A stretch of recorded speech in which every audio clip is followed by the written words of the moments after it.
പ്രിയപ്പെട്ടവരെ, നമ്മളിപ്പോൾ കേട്ട ഈ ശരണവിളികൾ നമ്മുടെ ഹൈന്ദവ സഹോദരങ്ങൾ വളരെ പരിശുദ്ധമായി കാണുന്ന ശബരിമലയുടെ 18 പടികൾ കയറുമ്പോൾ ഉരുവിട്ട മന്ത്രങ്ങളല്ല.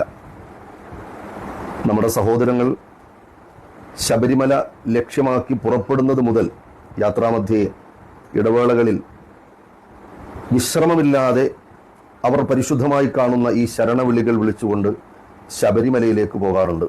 വാസ്തവത്തിൽ ആ പാവനമായി അവർ കാണുന്ന ശബരിമലയുടെ പരിസരത്തുള്ള ശരണവിളികളല്ല. എവിടെയാണ് ആ ശരണവിളികൾ ആവേശത്തോടെ ആ സഹോദരങ്ങൾ ഉരുവിട്ടത്?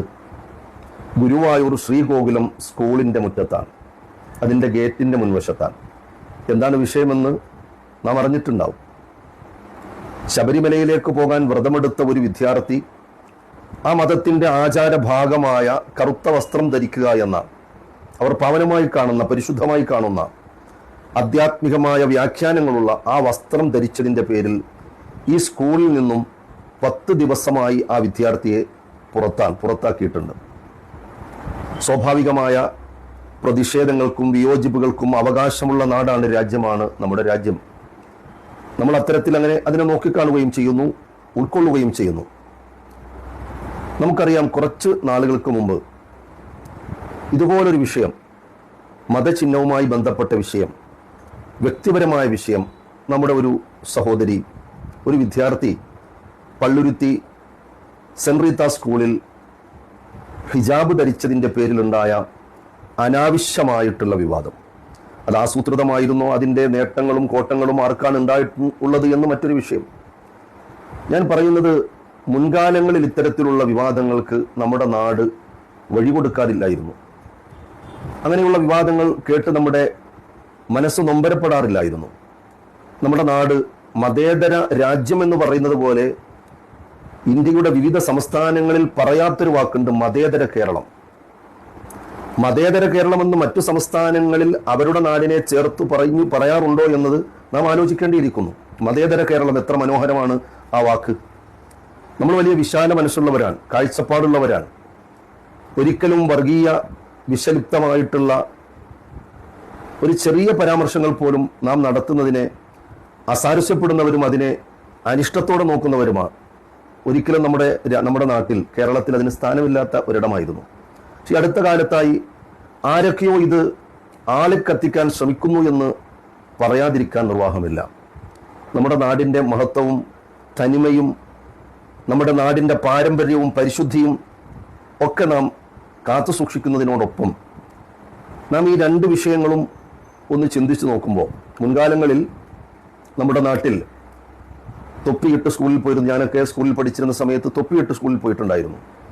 ഹിജാബ് ധരിച്ചും നിക്കാബ് ധരിച്ചുമൊക്കെ സ്കൂളിൽ പഠിച്ചിട്ടുണ്ടായിരുന്നു. കൂടുതൽ മതകീയ ചിഹ്നങ്ങളെ കാര്യമായി പരിരക്ഷിക്കപ്പെട്ടിരുന്നൊരു കാലം മുൻകാലത്താണ്. ഇപ്പോൾ കുറച്ച് മോഡേണായി എന്ന് മാത്രം. പക്ഷെ ഇതിനേക്കാളും വളരെ കർശന സ്വഭാവത്തിൽ അവരവരുടെ മതങ്ങൾ അനുശാസിക്കുന്ന നിയമങ്ങൾ അനുസരിച്ച് നമ്മുടെ സ്കൂളുകളിൽ, വിദ്യാലയങ്ങളിലൊക്കെ പഠിച്ചിരുന്നൊരു സമയമുണ്ട്. ഒരുപക്ഷെ മുസ്ലിം മാനേജ്മെന്റിന്റെ സ്കൂളിൽ കറുത്ത വസ്ത്രം ധരിച്ചുകൊണ്ട് എത്രയോ വിദ്യാർത്ഥികൾ പഠിച്ചിട്ടുണ്ട്. കുരിശുമാല അണിഞ്ഞുകൊണ്ട് എത്രയോ വിദ്യാർത്ഥികൾ ഉയർന്ന വലിയ കോഴ്സുകൾ പഠിച്ചിട്ടുണ്ട്. ചെറിയ തല മുതൽ തന്നെ പഠിച്ച് വരുന്നുണ്ട്. അതുപോലെ തന്നെ കുറിയിട്ട എത്രയോ നമ്മുടെ ഹൈന്ദവ സഹോദരങ്ങൾ സന്തോഷത്തോടുകൂടി അവരുടെ മതചിഹ്നങ്ങളായി അവർ കണക്കാക്കുന്നതിന് അവർക്ക് സ്വാതന്ത്ര്യത്തോടെ, സന്തോഷത്തോടെ തൊപ്പിയിട്ട വിദ്യാർത്ഥിയും കുരിശുമാലയിട്ടവനും കുറിയിട്ടവനുമൊക്കെ ചേർന്നിരുന്ന് പഠിച്ചിരുന്ന, ഒരുപക്ഷെ ഒരു പാത്രത്തിൽ നിന്ന് തന്നെ ഭക്ഷണം കഴിച്ചിരുന്ന ഒരു നല്ല കാലം നമുക്കുണ്ടായിരുന്നു എന്നത് നമുക്കെല്ലാം അറിയുന്നൊരു വിഷയമാണ്. അതുപോലെ തന്നെയാണ് ക്രൈസ്തവ സഹോദരങ്ങൾ നേതൃത്വം കൊടുക്കുന്ന സ്കൂളിലും അത്തരത്തിൽ വിവാദങ്ങൾക്ക് വഴിമാറാതെ വളരെ അത്യാവശ്യം സാഹോദര്യത്തോടു കൂടി പോയിരുന്ന ഒരു നല്ല കാലം നമുക്കുണ്ടായിരുന്നു. ഹൈന്ദവ സഹോദരങ്ങൾ നേതൃത്വം കൊടുക്കുന്ന സ്കൂളുകളിലും കോളേജുകളിലും അത്തരം അവരവരുടെ മതം അനുശാസിക്കുന്ന രൂപത്തിൽ മുന്നോട്ട് പോയിരുന്ന ഒരു മനോഹരമായ കാലമുണ്ടായിരുന്നു. മനസ്സമാധാനമുള്ളൊരു കാലമുണ്ടായിരുന്നു. വാസ്തവത്തിൽ ഇതുകൊണ്ട് ആരാണ് മുതലെടുക്കുന്നത്, ഇതുകൊണ്ട് ആർക്കാണ് നേട്ടമുണ്ടാകുന്നത്, എന്താണ് ഇതിൻ്റെ ലക്ഷ്യം എന്ന് ഞാനിവിടെ വിശദീകരിക്കേണ്ടതില്ല. നമ്മുടെ നന്മ മനസ്സുകൾ എപ്പോഴും, ഞാൻ ഈ 2 വിഷയത്തിലും ഒന്നുപോലെ ഞാൻ പ്രതിഷേധം രേഖപ്പെടുത്തുകയാണ്. ആ ഹിജാബിന്റെ വിഷയത്തിലും ഈ കറുത്ത വസ്ത്രം ധരിച്ച ആ മതത്തിന്റെ ചിഹ്നമായി അവരുപയോഗിക്കുന്ന ആ വസ്ത്രത്തിനെ നിരോധിച്ച വിഷയത്തിലും അല്ലെങ്കിൽ അതിനെ മാറ്റി നിർത്തിയ വിഷയത്തിലും രണ്ടിലും ഞാൻ പ്രതിഷേധം രേഖപ്പെടുത്തുകയാണ്. കാരണം അവരവരുടെ മതങ്ങൾ അനുശാസിക്കുന്ന രൂപത്തിൽ മുൻകാലത്ത് പഠിച്ചിരുന്നത് പോലെ ആ ഒരു സന്തോഷത്തോടുകൂടി ഒരു അസഹിഷ്ണുതയില്ലാതെ സഹിഷ്ണുതയോടെ മുന്നോട്ട് പോകാൻ പറ്റുന്ന ഒരു കാലം. ആർക്കാണ് ഇവിടെ അസ്വസ്ഥത ഉണ്ടാകുന്നത്? ആർക്കാണ് ഇവിടെ ഭയപ്പാടുണ്ടാകുന്നത്?